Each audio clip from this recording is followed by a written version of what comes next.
totally hit go live before I meant to. I wanted to turn on messaging for this video, but I forgot. Today is day 1352 of What You Up To Now. Sharon Horne-Ellstrom here, documenting the journey as I transition from the brick and mortar corporate world of business to the online world of business.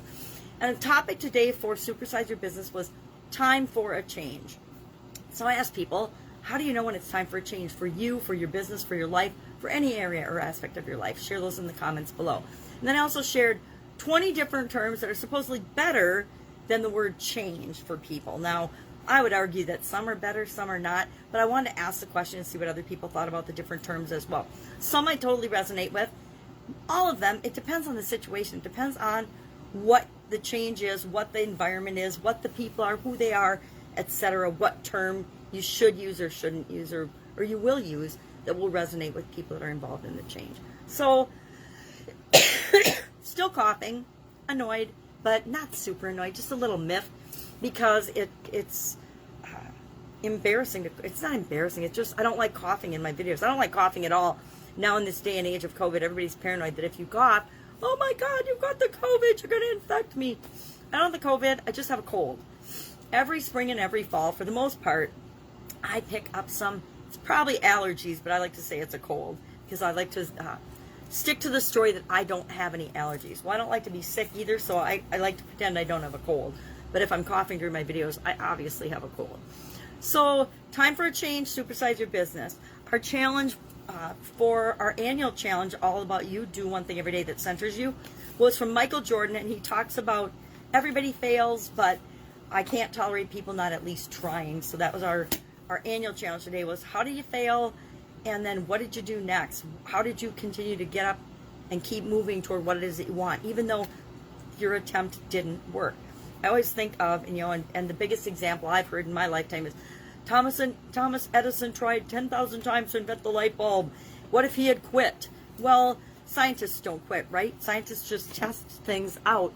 I think we should all be scientists in our own life, using ourselves as our own greatest science experiment to figure out what works and what doesn't work for us. Because that's what we're here for, right?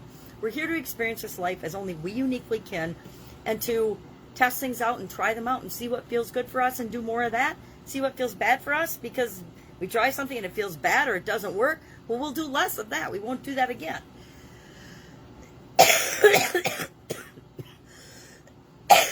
For the Get Up and Go challenge, day 12 today of our 30-plus day challenge, and we are going through the SOAP framework with respect to our physical well-being. And today was the physical options. My lovely high-tech graphics that I use sometimes, because that's me, right? I'm not going to make and create, given my other personal vision challenges, beautiful graphics to create and do things. I could hire somebody to do it, but I'd rather get it done and do the challenge with people than spend time and energy creating graphics that really don't matter, right? It doesn't really matter if I create a beautiful physical options piece or if I just share my lovely drawn bar of soap written backward, not written backwards. I didn't write soap backwards yet. I did learn that on Android phones, which is what I record on, keeping it super simple, there's no way to flip the screen like you can on iPhones. It's kind of irritating. I wish Android would model iPhones and actually do that, make it possible that you can flip your screen when you're recording so that text appears in the right direction. But they haven't figured it out yet. And I have troubleshot and done that a lot of different times to try to figure out how to do it. And I learned that it's just easier for me to write backwards and show things written backwards than it is to try to figure out technologically how to make it happen on the phone and the computer automatically. So, some things are worth our time and energy. And frankly, I think it's a good skill to be able to write backwards. I think it's a fun skill. Not very many people can write backwards, but I'm getting really, really proficient at it. Will I ever use it for anything besides videos? Probably not, but it's kind of fun. It's like my dad teaching us girls all how to, and my cousins and all of us, how to write with our toes. It was raining one day, and he needed some way to entertain, a dozen little kids, and so he got out markers and taught us how, and paper, and taught us all how to write with our toes. So probably a useless skill, but my cousins and I can all write with our toes on the one side of the family. So interesting, but fun. And so I look at backwards, writing backwards kind of the same way. I can write and read letters backwards, which can't see very well otherwise, but I can read backwards. What else is going on?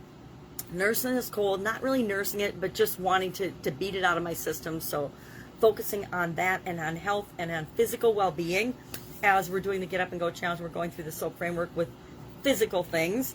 I'm doing something different. This time I'm focusing on one area of my physical body, which I've never done before. When I've gone through the challenge, we've done 9 different challenges and I've done a lot of different things, but I've never actually just zoomed in on one area of my body. And so I'm focusing on the arms, the chicken arms, and what we can do about those. And today I will be brainstorming different options of how to address the physical shape of my arms and what to do about that. All right, that's it. If I can help you in any way, please ask in the comments below. You'll have to search Sharon Horne-Ellstrom or message me directly, since I forgot to hit the button today.